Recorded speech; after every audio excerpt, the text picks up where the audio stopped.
আসসালামু আলাইকুম। বাংলাদেশ বেতার রংপুর। স্থানীয় খবরে আমন্ত্রণ জানাচ্ছি শফিউল হারুন। রংপুর বিভাগীয় কমিশনারের সম্মেলন কক্ষে দুর্নীতিমুক্ত স্মার্ট ভূমি ব্যবস্থাপনা বাস্তবায়ন শীর্ষক এক কর্মশালায় অনুষ্ঠিত হচ্ছে। এতে প্রধান অতিথি হিসেবে উপস্থিত আছেন রংপুর বিভাগ সফররত ভূমিমন্ত্রী নারায়ণ চন্দ্র চন্দ।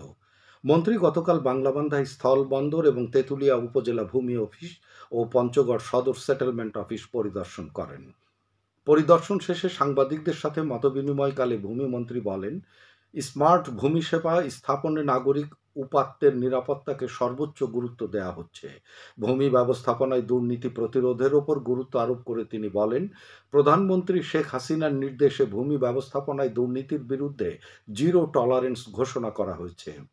এর অংশ হিসেবে অনলাইনে সেবা ড্যাশবোর্ড যেমন নিয়মিত পর্যবেক্ষণ করা হচ্ছে, তেমনি মাঠ পর্যায়ে ভূমি অফিসে আকস্মিক পরিদর্শন বৃদ্ধি করা হচ্ছে। কোনো অনিয়ম হলে তদন্ত সাপেক্ষে নিয়মিত ব্যবস্থা গ্রহণ করা হচ্ছে। এই প্রক্রিয়া অব্যাহত থাকবে।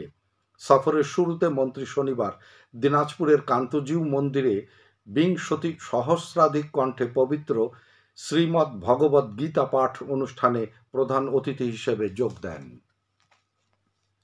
টানা প্রায় এক মাস ধরে সারা দেশের ওপর দিয়ে বয়ে চলেছে মাঝারি থেকে তীব্র তাপপ্রবাহ।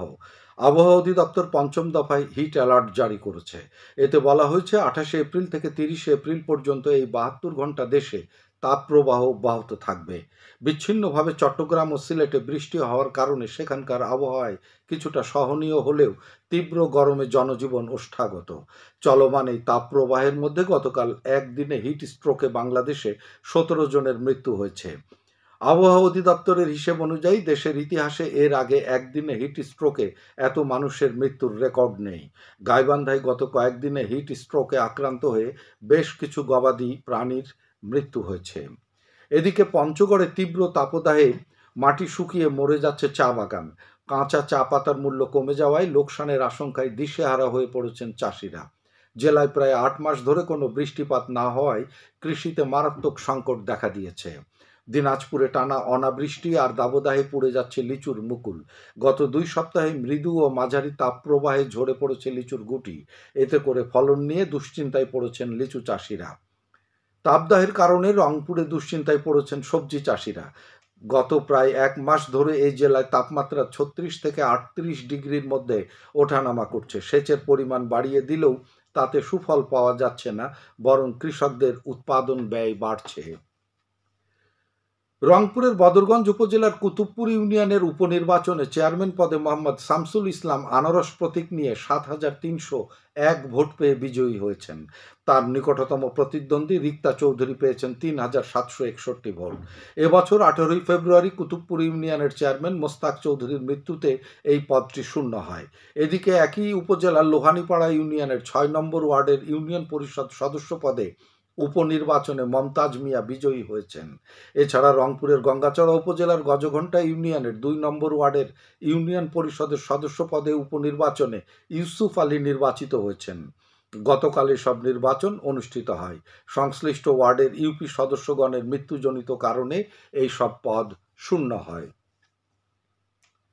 কুড়িগ্রামের 6ষ্ঠ উপজেলা পরিষদ নির্বাচনের প্রথম ধাপে জেলার রৌমারী ও রাজীবপুর উপজেলার ভোট কেন্দ্রসমূহের জন্য নিয়োজিত প্রিজাইডিং অফিসারবৃন্দের প্রশিক্ষণ ও মতবিনিময় সভা গতকাল অনুষ্ঠিত হয়।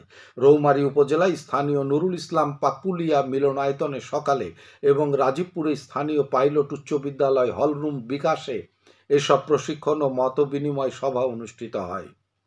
জেলা প্রশাসক মোহাম্মদ সাইদুল আরিফ এবং পুলিশ সুপার আল আসাদ এসব অনুষ্ঠানের অন্যান্যের মধ্যে উপস্থিত ছিলেন।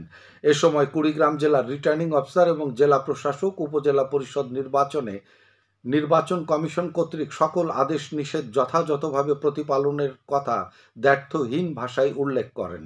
এছাড়া সকল বাধা, ভয়, ভীতি, লোভ লালসার ঊর্ধ্বে উঠে শতভাগ সততা, সাহস ও নিষ্ঠা পেশাদারিত্বের সাথে একটি অবাধ, সুষ্ঠু, নিরপেক্ষ নির্বাচনের দৃঢ় প্রত্যয় ব্যক্ত করেন। আজ আন্তর্জাতিক নৃত্য দিবস। এ উপলক্ষে বাংলাদেশ নৃত্যশিল্পী সংস্থার রংপুর শাখা এবং জেলা শিল্পকলা একাডেমি নানা কর্মসূচি গ্রহণ করেছে। কর্মসূচির মধ্যে রয়েছে বিকেলে শোভাযাত্রা এবং সন্ধ্যায় আলোচনা সভা, সম্মাননা প্রদান ও নৃত্যানুষ্ঠান পরিবেশন। এ উপলক্ষে আয়োজিত অনুষ্ঠানে প্রধান অতিথি থাকবেন সংরক্ষিত আসনের জাতীয় সংসদ সদস্য নাসিমা জামান ববি। সবশেষে আবহাওয়া। আজ সন্ধে ৬টা পর্যন্ত পূর্বাভাসে বলা হয়েছে অভ্যন্তরীণ নদীবন্দরগুলোর জন্য কোনো সতর্কবাণী নেই এবং কোনো সংকেতও দেখাতে হবে না। খবর শেষ হলো। আমাদের পরবর্তী স্থানীয় খবর প্রচারিত হবে বেলা ২টা ৫ মিনিটে।